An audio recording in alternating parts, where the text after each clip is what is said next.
नमस्कार. काही बेसिक गोष्टींवर अजून फोकस करूयात, इम्युनिटी आणि होमिओपॅथी.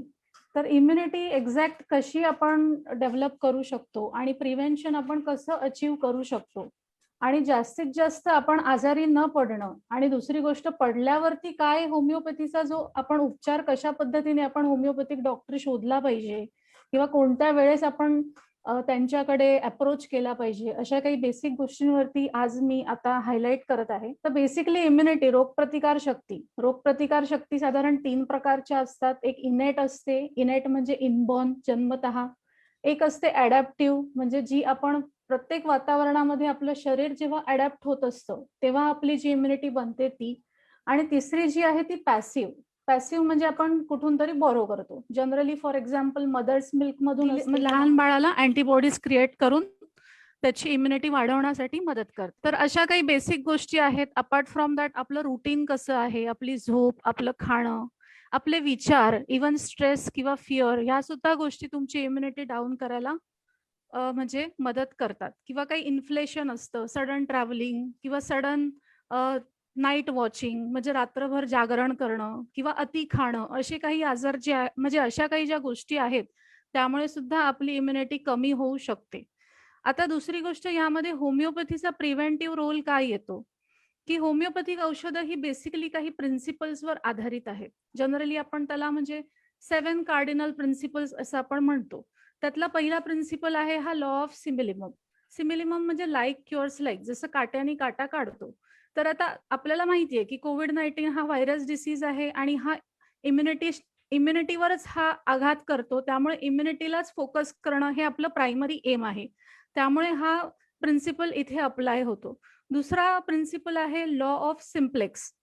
Single medicine. खूप सारे मेडिसिन्स असले तर कन्फ्युजन क्रिएट होतं डॉक्टरला आणि कोणती गोष्ट कुठे ऑब्झर्व करायला पाहिजे. अगेन होमिओपॅथीच्या प्रिन्सिपलमध्ये ते बसत नाही. इव्हन होमिओपॅथिक जरी 3-4 औषधं दिलेत तरी एक्झॅक्ट कोणतं मेडिसिन काम करतंय, त्यामुळे अगेन तो कॉम्प्लेक्स डिसीज तयार होतो. त्यामुळे बेस्ट सुटेबल मेडिसिन जे सिम्पटमला मॅच होतंय ते एक्झॅक्ट सेम मेडिसिन तुम्हाला निवडता आलं पाहिजे आणि त्यासाठी तुम्हाला त्यामध्ये सखोल अभ्यास हा रिक्वायर्ड असतो, तेव्हाच तुम्ही ते शोधू शकतात. तिसरी गोष्ट आहे लॉ ऑफ मिनिमम. एकदम कमीत कमी औषध. तुमच्या चेतना शक्तीला जेव्हा जागवायचं असेल तेव्हा जेवढं तुम्ही कमीत कमी क्वांटिटी मधलं मेडिसिन्स प्रिफर करणार तेव्हा तुमची बॉडी ही प्युरेस्ट फॉर्मला दिसेल आणि जे जे सिम्पटम्स तुम्हाला दिसत राहतील त्या सिम्पटम्स वरती तुम्हाला क्युरेबिलिटी किंवा त्याचं प्रोग्नोसिस हे कसं जातं आहे ते आपल्याला त्या मोमेंटलाच कळायला स्टार्ट होतं. चौथा लॉ आहे लॉ हा ड्रग प्रूव्हिंग. हे जी औषधं जी डेव्हलप झालेली आहेत ही सगळी औषधं ही मानवी शरीरावर डेव्हलप झालेली आहेत आणि हेल्दी लिव्हिंग पर्सनवर डेव्हलप झालेली आहेत. त्यामुळे इथे काही डेड अॅनिमल वरती आपण रिसर्च केलेला आहे आणि ही औषधं शोधून काढलेली आहे अशा प्रकारातला होमिओपॅथीचा हा बेस नाही. पाचवा आहे लॉ ऑफ क्रोनिक डिसीज. जुन्या आजारांची निर्माण कशी होते, जसं आपण काही डायबिटीज बघतो, हायपरटेन्शन बघतो किंवा अस्थमा बघतो किंवा हा जो आजार आपण 1-2 प्रकारे बघतो. एक तर सडन यंग एज मध्ये झालेला आजार आणि दुसरा हा क्रोनिक अबाव 40 किंवा अबाव 50 झालेला आजार. तर अबाव 40 आणि अबाव 50 या कंडिशन मध्ये हे आजार कसे उत्पन्न होतात आणि हे का होतात. मग आपण विचार करतो की अरे हे मला का झालं, हे मला कशासाठी झालं. पण त्याच्या आधीचा जो स्पॅन आहे 30 इयरचा जो स्पॅन आहे हा आपण मोस्टली ऑब्झर्व करत नाही की आपण आपलं लाईफ कसं स्पेंड करत आलेलो आहोत. आपल्याला जेव्हा जेव्हा त्रास होतो तेव्हा आपण कशा प्रकारची औषधं घेत आलेलो आहोत किंवा मे बी आपल्याला काही मेंटल स्ट्रेस असेल किंवा अँझायटी असेल तर ते आपण कशा प्रकारे करत आलेलो आहोत.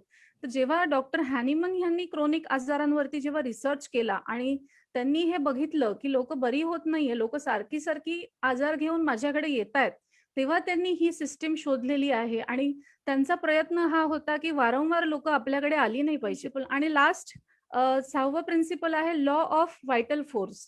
तर व्हायटल फोर्स म्हणजे तुमची इनर पॉवर असते. ती इनर पॉवर जर तुमची डिस्टर्ब झाली तर बेसिकली इम्युनिटी लगेच डाऊन होते आणि लगेच जो बॅक्टेरिया किंवा व्हायरस असतो तो सुपरविन होतो आणि कंप्लेंट्स तुमचे वाढायला लागतात. आणि लास्ट जो लॉ आहे तो आहे लॉ ऑफ ड्रग डायनामायझेशन.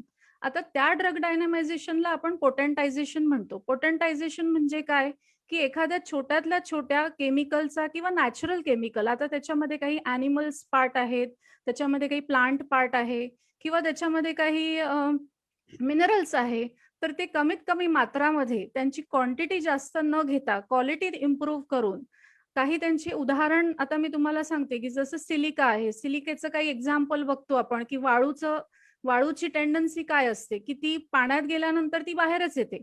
तर there are some kind of medicines, की अशी काही सिमिलर टेंडन्सी बघितली, की ते एक्झॅक्टली त्या पद्धतीनेच ती तुम्हाला काम करायला मदत करतात. त्यामुळे औषधांची क्वालिटी इन्क्रीज करणं, तर पोटेंटायझेशन हा एक खूप छान म्हणजे अभ्यास करण्यासारखा हा होमिओपॅथीमधला एक भाग आहे. आणि लोकांनी जर हे समजून घेतलं, तर लोकांना अजून त्याच्यामध्ये माहिती मिळेल आणि कधी पण नॉलेज असल्यावरती आपला ट्रस्ट हा नेहमी जास्त बसत असतो. त्याच्यानंतर हेरिंग्स लॉ ऑफ क्युअर असे काही क्युअरचे काही डायग्नोस्टिक आहे, की लिस्ट इम्पॉर्टंट ऑर्गन नंतर बरा होणार. आधी मोर इम्पोर्टंट ऑर्गनकडे लक्ष देणं महत्वाचं आहे किंवा क्युअर होणं कसं आहे, अबाव डाउनवर्ड आहे किंवा फ्रॉम विदिन आउटवर्ड, म्हणजे आधी आतले ऑर्गन्स बरे झाले पाहिजेत आणि मग बाहेरचे ऑर्गन्स बरे झाले पाहिजेत. तर हे काही बेसिक कन्सेप्ट आहे ज्याच्या थ्रू आपण होमिओपॅथीला प्रेफरन्स देतो. आता दोन्ही गोष्टी जर बघायला गेल्यात, तर एका पर्सनचं जे लाईफ स्पॅन असतं, लहानपणापासूनचे जे लहान मुलापासून आपण जे आजार झालेले बघतो, तर त्या बेसिक कंडिशनमध्ये जर रिपीटेड अँटीबायोटिक्स असतील किंवा रिपीटेड आपण असे मेडिसिन्स घेत राहिलो, की ज्याने आपली इम्युनिटी डाऊन होते, तर डेफिनेटली 30 टू 40 स्पॅन पर्यंत आपल्याला मेजर क्रोनिक डिसीजेस झालेले दिसतात.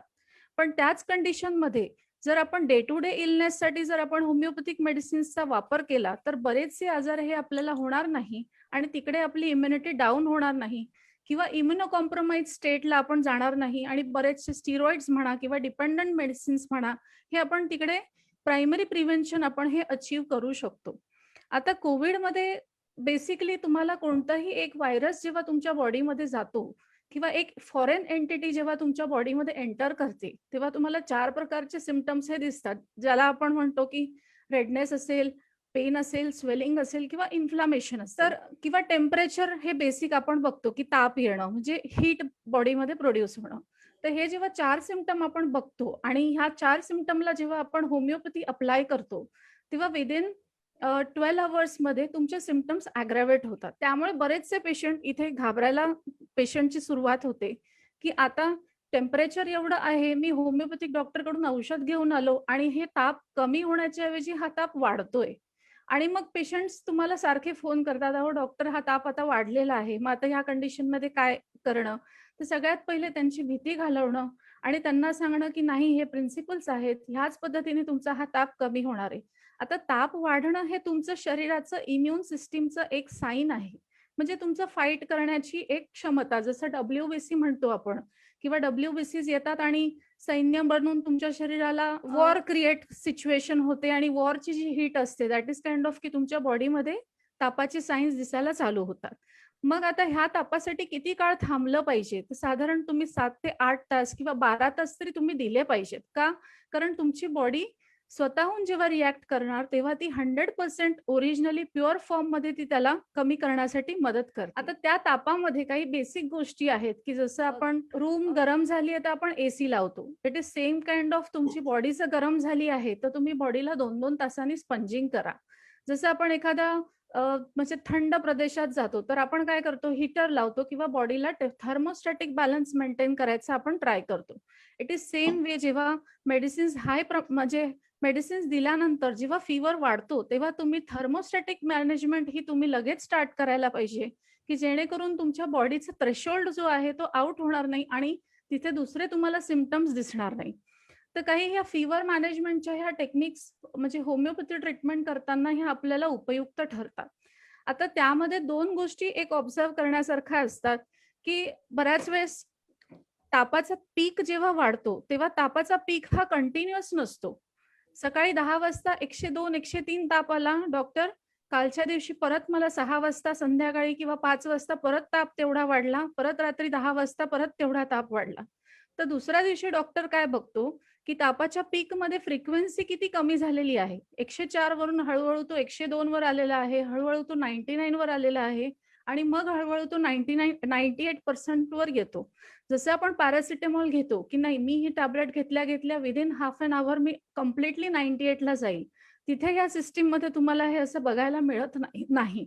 का? कारण तुमची स्वतःची प्रतिकारशक्ती त्यावर वर्क करत असते. तर जेव्हा तुम्ही स्वतः इंडिपेंडेंटली वर्क करणार, तर ते तुम्हाला रॅपिड काही ड्रग पॉवर नाहीये, की इन्स्टंट तुमच्या ब्रेनमध्ये हायपोथॅलॅमसवर कंट्रोल आणलेला आहे आणि ब्रेनला सांगितलं, "बाबा आता हे सगळं खालचं बंद कर. इथून सगळा कंट्रोल आण." तर त्यामुळे म्हणजे कोविडच्या केसमध्ये पहिल्या 2 दिवसामध्ये किंवा पहिल्या स्टार्टिंगलाच आपल्याला ही मॅनेजमेंट खूप उपयुक्त ठरते. दुसरी गोष्ट, की होमिओपॅथिक सिस्टीममध्ये हे पोटेन्शियल आहे, की नुसते सिम्प्टम्स बघून सुद्धा you can immediately start the medicines. आपल्याला डायग्नोसिसची गरज आहे, पण जर आपल्याकडे ते इमिडिएट अवेलेबल नसेल किंवा आपल्याला थोडासा जरी बॉडीमध्ये डिस्टर्बन्स दिसला, तरी you can easily take the medicines आणि तुम्ही डायग्नोसिस येईपर्यंत वेळ वाया न घालवता तुम्ही आधीच इम्युनिटीवरती वर्क करतायत. त्यामुळे तुम्हाला खूप छान प्रकारे प्रिव्हेंटिव्ह आणि माइल्ड स्टेजमध्ये तुम्हाला खूप छान प्रकारे ह्या पॅथीचा उपयोग घेता येतो. आता असे काही पेशंट्स आहेत की डायबेटिक आणि खूप म्हणजे त्यांची इम्युनिटी कॉम्प्रोमाइज झालेली आहे आणि ते सिव्हिअरिटीला जातात. त्या कंडिशनमध्ये त्यांना डेफिनेटली ॲलोपॅथिक मेडिसिन्सची गरज पडते आणि इमर्जन्सी मेडिसिन्स हे इमर्जन्सीलाच असलं पाहिजे. ते रेग्युलर खाण्याचं आणि जेवणाचा डोस नाहीये, की आपण तो रोजच्या रोज खाल्ला पाहिजे. तर हे जेव्हा लोकांना पटेल आणि हे जेव्हा लोकांना कळेल, तेव्हा लोकं रेग्युलर रूटीनमध्ये ह्या मेडिसिन्सचा वापर करतील आणि स्वतःला जास्तीत जास्त हेल्दी बनवण्याचा प्रयत्न करतील. आता त्यानंतर राहिलं post covid management. Post covid मॅनेजमेंटमध्ये जर ते उपचार ॲलोपॅथीने किंवा अशा पद्धतीने जर बरे झालेले असतील, तर ऑलरेडी पेशंटची इम्युनिटी अँटिबायोटिक्स खाऊन, हायर ड्रग्स खाऊन ती एकदम सप्रेस झालेली आहे. आता ह्या केसमध्ये तुम्हाला दोन्ही फॉलोअप हे दोन्ही सायमल्टेनियसली लागतील. का? कारण जे ॲलोपॅथीच्या डॉक्टरांनी सांगितलेलं आहे, ते आपण गव्हर्नमेंटच्या गाईडलाईन्सनुसार डिनाय करू शकत नाही आणि परत ते बंद करायला गेलो तर पेशंटला कन्फ्युजन क्रिएट होणार. परत बॉडीमध्ये कॉम्प्लेक्सिटी वाढलेली असेल, त्यामुळे डॉक्टरला सुद्धा हे कन्फ्यूज होणार. त्यामुळे अशा कंडिशनमध्ये दोन्ही गोष्टी आपण सायमल्टेनियसली स्टार्ट करू शकतो.